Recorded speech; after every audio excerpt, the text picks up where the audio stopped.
All right, welcome to my late night PowerWall talk. No, seriously, let's talk about PowerWall. So it's 10 o'clock at night, almost 11, right? Here is my power usage. This is what we're currently using in my home here. Damn, that's a lot of power. We're doing laundry, I guess, so that's what's going on. All the lights are on. There's a couple of fans. So yeah, about 800 watts. I don't know how that compares to you guys, but that is what we're using right now. So there's a couple of scenarios that you might be. If you're like me, power right now, it's really cheap. Right? It's about 12 cents a kilowatt hour, and that's cheap. I know a lot of you guys pay less than that, but for me, that's cheap because during the day, from noon to 6 p.m., it's about 50 cents a kilowatt hour. And by the way, those are my dogs. Hey, stop making noise. So anyway, so right now what you could do is you could buy power, right? You can buy, 12 cent kilowatt and charge batteries with that, and then you can use them tomorrow from noon to 6, and you would save yourself about 40 cents, which is a lot of money, right? If you use quite a bit of energy during 12 noon to 6, then you could stand to save a bunch of money.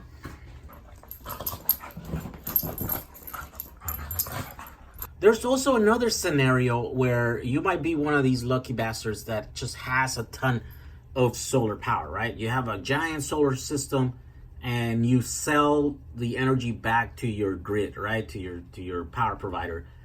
But maybe back when you installed this system, it was great because it was a one-to-one.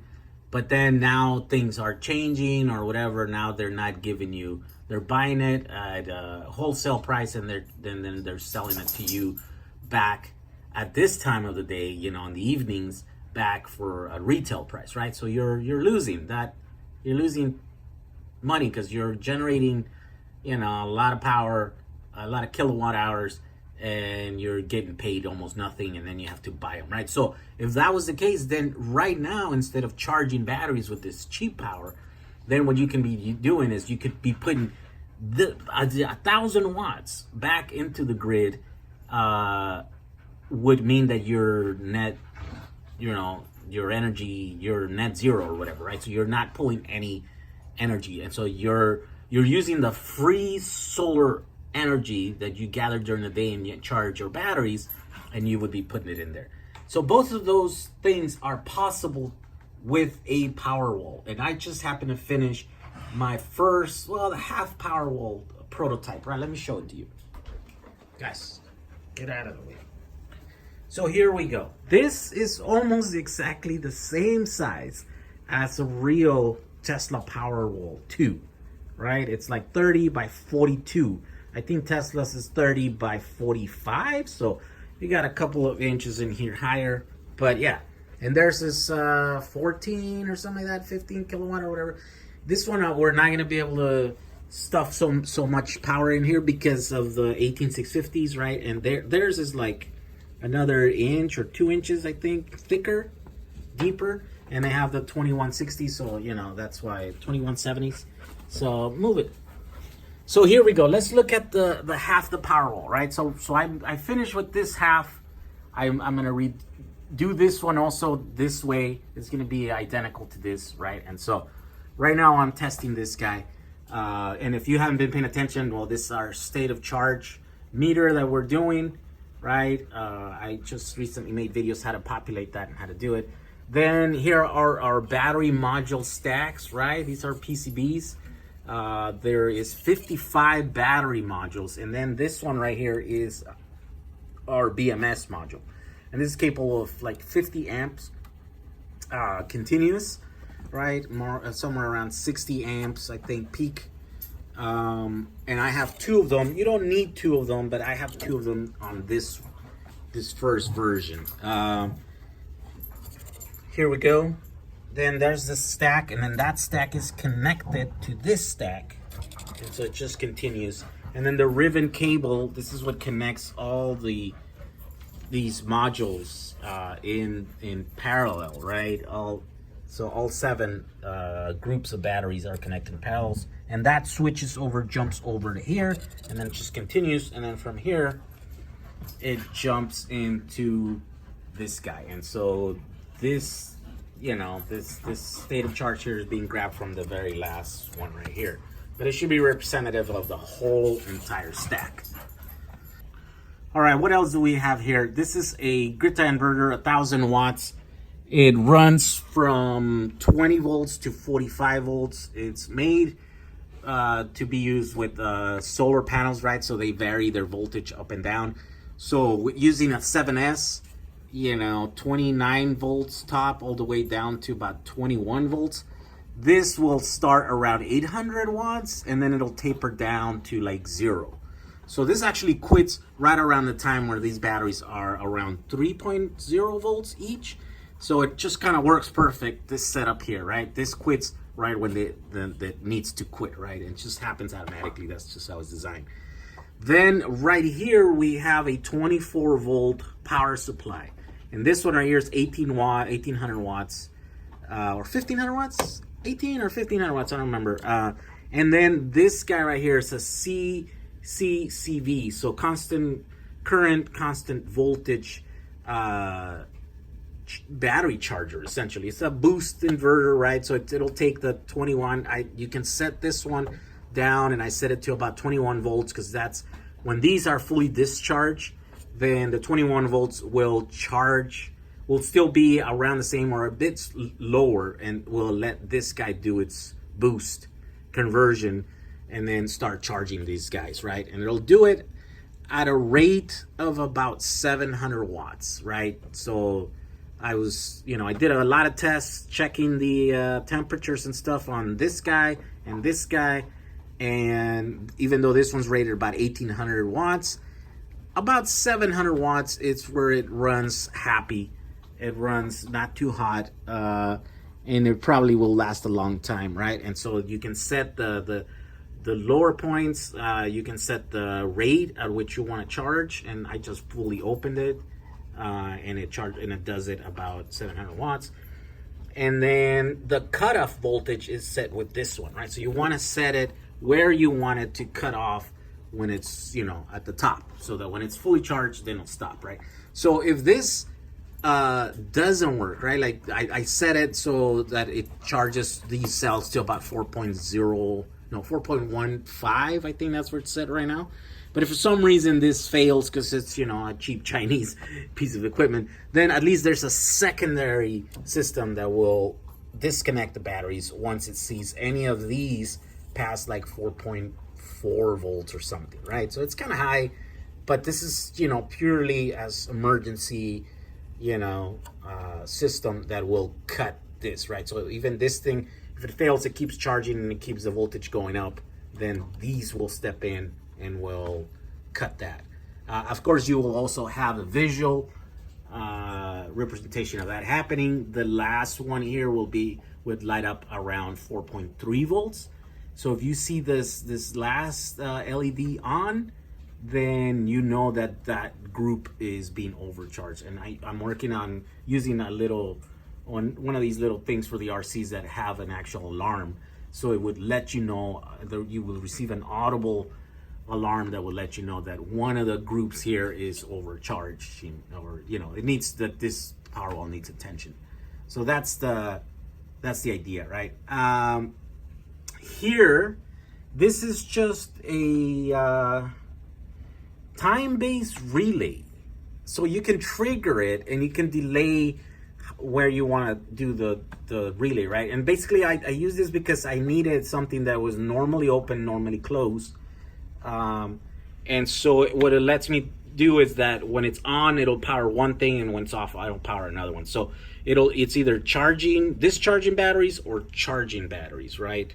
And so that's how I set that. Now you can set it on time. Right now, this P6 mode will let you set like the duration, how many hours you want it to stay on, how many hours you want it to stay off. And you can set it for 12 hours on, 12 hours off. And if you do it at the right time, it should, turn on and off every day at the same time, right? And then you can set it to loop, X amount of times or infinite amount of times or whatever. So I still don't know how I'm going to work this. I think I'm going to put a trigger that will be connected to the internet. It will be like a smart one, so you can control it via Alexa or any of the other, smart home systems that exist out there. Then after that, we have those meters. I wanted to set these 2 meters just in these ones, so I can do a bunch of tests, right? I want to see how much current goes in and how much current goes out, or how much energy, basically. So here it is. This is what is going out, right? Right now it's off. It shows 0.23 amps. I don't know why. I don't know.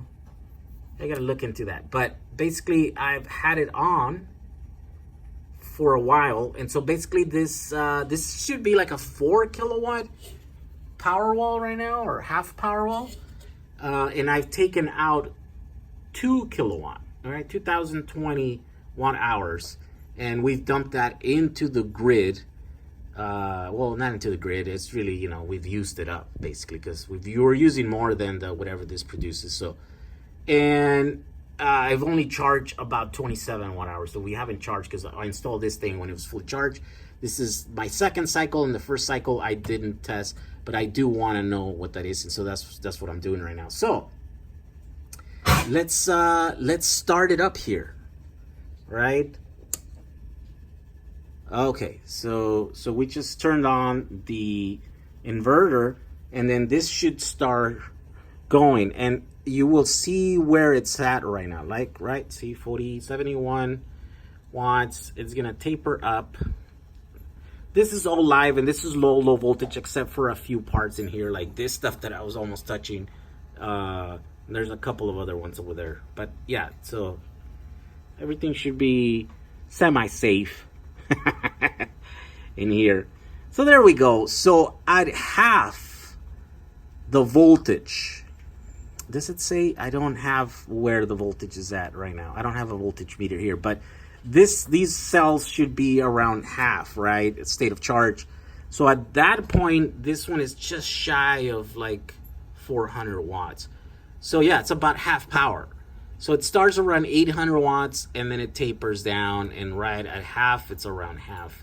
I want to see where the inverter cuts off and it stops putting energy back into the grid, and hopefully we want to use and then there's the fan started on, the fan there. We want to be able to do it, maybe use 80%, state of charge or depth of discharge on these battery cells, so that they last a long time, right? And at this point, each cell will see the maximum that we'll see at when it's fully charged. And in this one, it's put down 800 watts. Each cell is seeing about 500 milliamps, right? So we're going really easy on these cells. And that's a good thing if you're using, reclaimed cells, recycled cells. And if you're using new ones, it's also a good thing, because then that means that your batteries are going to last a long time. So that's the philosophy. You want to go easy on your batteries. You want to build a giant battery that discharges in 6 hours minimum, right? So maybe you want to use longer duration times to discharge your batteries. If you can build a battery that, takes 2 days to discharge, then that's great, because then you won't be cycling it every day, and that means your battery is going to last longer and longer. So there we go. So there, that's what half state of charge looks like on the meter there. It's about 375 watts on this meter, and the voltage, I don't know, I don't have a voltage meter here, but let's go look at our energy, what it looks like on our energy monitor thing here. Oh man, come on, this thing's terrible. Okay, I have to restart it. There we go. See, this is when we turn it on. So we were using, what is that? I don't know. Does it tell you? Yeah. So we're using about 869 watts. And then once we turn this guy, then it started going down to 400, and then right now it's about 200 watts. Yeah, so we're having a pretty good impact here. Hey, stop it. Right, so what is next for this project? Well, I'm working on the second half of this PowerWall, right, so that I can finish it. There's a new stack. I need to remove some of these guys and then populate the batteries, and then put it in there and then put it to work and see, you know, run a few cycles, run stuff, and see how the system works. Then also one other final thing that we gotta do is another safety feature that I'm gonna try and put in there is these guys here. These are Thermo Switches, right? These can do 5 amps at 250 volts, and they are triggered. Let's see if we can see the thing here. At 65C, and I have some other ones that are at 90C, but does it say normally open, normally close? I don't think it does. I will have to look at what these are, but I think you can get them in both. And what I want to do is I want to use this guys in various places, right? We can set them here on the BMSs, right? And I have to look at that glue that we're gonna have to use, or it's kind of like a rubbery type of glue that it's thermally conductive, so that you can glue these. Battery packs use them quite a bit. Use them in here, use them in here, so that if it gets past that point or whatever temperature we choose, things can happen. Like either an extra fan could turn on to start cooling this unit here, or in this case, if the BMSs are overheating too much, then we can either disconnect the pack, turn off the PowerWall. If the batteries are too hot, right? Like if any of these cells are like above, 80 degrees or 90 degrees or something, then yeah, that there's something's off. You're either pushing them too hard or they're damaged. They shouldn't be that hot at this rate that we're discharging them and charging them. So if the batteries are hot, then yeah, you should probably disconnect and disable the PowerWall so that you can check why these batteries. And the way you would do that is you would run a series of these guys in series, right? You just, pick a few of them, and then glue them or whatever so that heat is transferred there. And you just run a series loop, and then you run that into the main thing, right? Or this one or another one, you put a relay. And if they're all normally closed, for example, and then one of them reaches that temperature threshold, then it will disconnect the circuit. It will break the circuit and disconnect the main relay, and then the PowerWall will be offline. And so those are the only systems now that I got left to design on this. So a couple of thermal stuff, like putting fans here. I want to figure out how to put fans and duck them. This one tends to run kind of hot for the first couple of hours because it's running near peak, right? Near 800 watts, right? So about 80% of its total capacity. Where are we at now here? There we go. 366. So it's tapering off, right? Tapering off. So now let's talk about numbers. How does this make sense, right? So a full PowerWall is going to be 2 of these. It's going to be able to do 800 watts when it's fully charged, right? And it's going to taper down. So 1600 watts maximum, and you'll be able to do, it's going to be 2 different inverters, so you'll be able to do the 2 legs, the split phase, right? It's going to be about 770 cells, right? And all this equipment, including the box, the inverters, the chargers, and all my kit, the PCBs and the holders and this stitch, all that stuff, will run about $1,500, right? So it's not cheap, right? But you will be able to house anywhere between 8 or 9 kilowatt hours, right? 9 kilowatt hours, 9.2 kilowatt hours would be using the brand new cells. that EV West is selling, the NCR 18650 BDs, right? And so that will yield about 9.2 kilowatt hours, and that will run for about $3,800. I think this whole thing would cost about $3,800 with brand new cells, right? But you basically wouldn't need anything else. You'd be able to just plug it in, or to have two of those and then plug them in. You would have to set up, a circuit. I mean, you can use any like circuit that's there that will handle. I think this one won't do more than like 10 amps, right? What's 800 watts? I think it's like 10 amps or something like that, or 12 amps, something like that.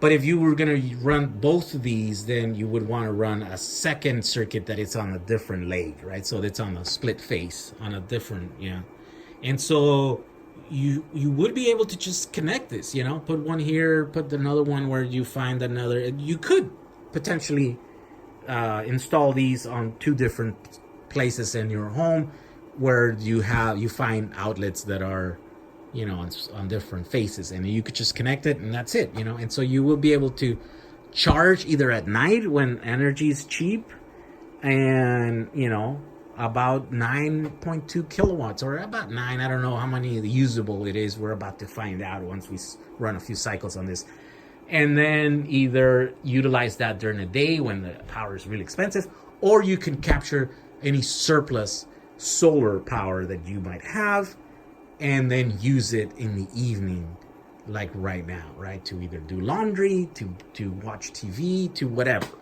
So that's how this one works. This one is good for everyday use, to cycle back and forth, but it's grid tie, right? It's AC coupled. It's really easy to install. It works with existing solar systems that are grid tied, right? Which is 90% of the solar systems in the United States are grid tied. So this is a PowerWall that is going to be very useful, or useful to most people, right? Then there is going to be another version which is going to be set for backup, or for like off grid, and it's basically going to be similar to this, but you're going to be able to actually store more energy, because the equipment that you need is going to be different. It's going to be just an inverter and then a solar charge controller, which is the charger, right? So this equipment right here is different. That's the only thing that is going to change. Solar charge controller instead of just a power supply, and then a just standalone, inverter instead of the grid tie inverter, right? And so that's the only difference. But I estimate those types of equipment being smaller, or you could also install them on the outside. We'll see about that in that design. But that's the PowerWall. This is the first prototype that I'm going to be running. Be running a few, for a little while, doing testing and stuff. But you can currently buy all this stuff to start building your own and start designing your own. This is just my design. These things are like Legos. You can build whatever you want with them, right? And so this is just the work that I'm doing to try to figure out one design, and then I can publish that design, and then whoever wants to build that, then they can. I'm sure there's going to be a lot of good work happening on the BMS side. There's someone that's designing a better BMS than this. This is basically as a backup, it's just like a last resort kind of thing, emergency, safety thing, right? So you can't really set the lower and the higher parameters on this. On the one that they're building, they can. So there's also some ideas going around how to make this better, have the overcharged thing blink maybe.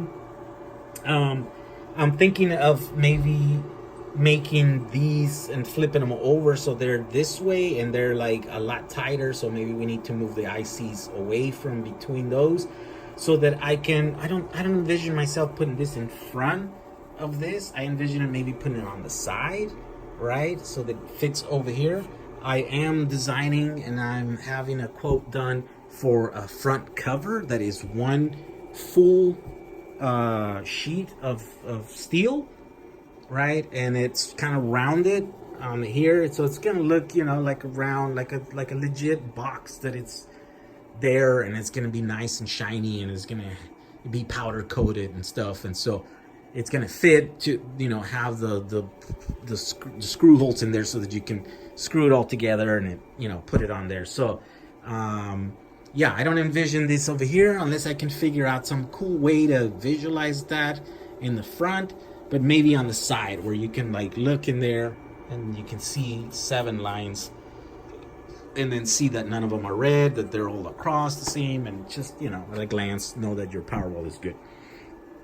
So anyways, this is just a quick rundown of the first prototype PowerWall that is PCB based. This is yeah, I'm gonna be working on this in the next few days, although I'm in New York actually. This Monday I'm flying to New York to meet with Tom. We're gonna be exploring some ideas on some batteries and stuff and whatever stock he has. So if you're in PA and you wanna get together, let us know. Put a comment on this video. All right, we'll see you guys in the next video. Thanks for watching this. Bye.